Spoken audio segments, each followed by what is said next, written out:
mattered to me whether Gerry Adams was in the IRA or not.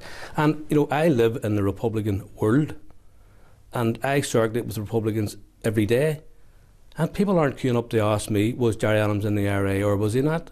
I can explain why he denied it at the beginning.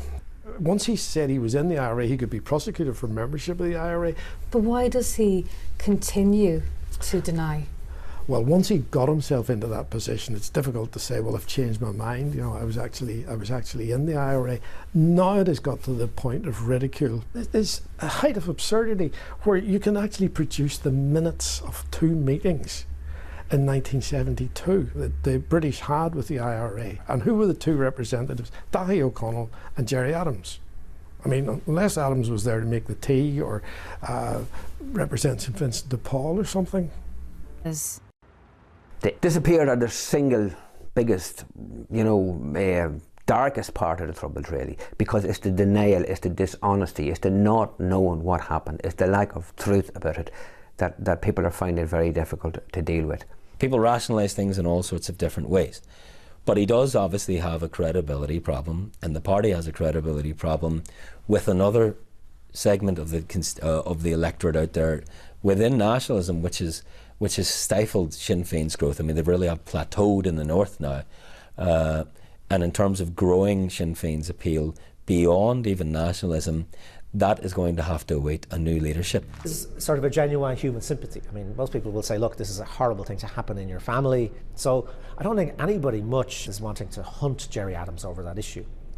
On the other hand, I think Sinn Féin is very vulnerable in terms of hypocrisy. And everybody remembers Sinn Féin coming out and demanding that bishop after bishop should resign for exactly the same reasons, you know, that they knew about child abuse and didn't really effectively do anything about it. So there is definitely damage done in relation to that. Republicans' relationships with the police, with the RUC, was not what you would call cordial. Shortly after Sinn Féin voted to accept the new PSNI, very shortly after that, that's when he went to the police. Under cross-examination by his brother's barrister, Gerry Adams was accused of testifying to save his political skin, an accusation he denied, but his credibility was tested in the witness box. Gerry Adams came under particular pressure over the extent of the contact he'd had with his brother after learning of the abuse. Gerry Adams claims that Liam was largely out of his life. And although I saw him occasionally during that period, maybe a period of 15 years, when I learned that he was a member of Sinn Féin, it was I who moved to get him dumped out of Sinn Féin. But during the trial, he was confronted with evidence that his brother had been more than an occasional presence in his life. Photographs of them together, one of his memoirs in which he thanked Liam Adams, and a signed copy of this speech that he presented to his brother. I didn't read the transcript, so I don't know. I've read people saying his credibility was dented, but Gerry Adams went into court and damned his own brother. Now that has to count for something. And his credibility may be down on one hand, but people now understand that it's a very difficult thing to do. There's no doubt that Gerry Adams' box office in West Belfast and his box office in Louth, it's quite different for him in Leinster House. He's struggled really when he's making perfectly valid points about the government's austerity measures. Among not his own supporters, but among those supporters that he would hope to gain over the coming years. Like here in the County Kildare town of Naas, which last elected a Sinn Féin TD in the 1920s. But the vote in this town, within the Dublin commuter belt, is growing slowly but steadily. Would you vote for Sinn Féin in the next? Of course I would, yeah, no problem. I said no problem.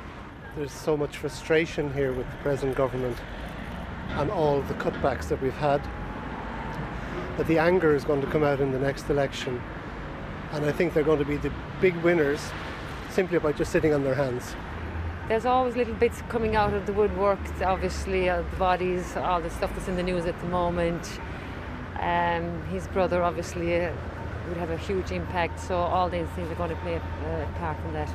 Would you have more time for the party if they changed the leadership? It might be more credible if they had a face without so much of a troubled past, perhaps. Sinn Féin's future fortunes lie in the Republic, which may be why Gerry Adams has predicted the next president of Sinn Féin will come from the south.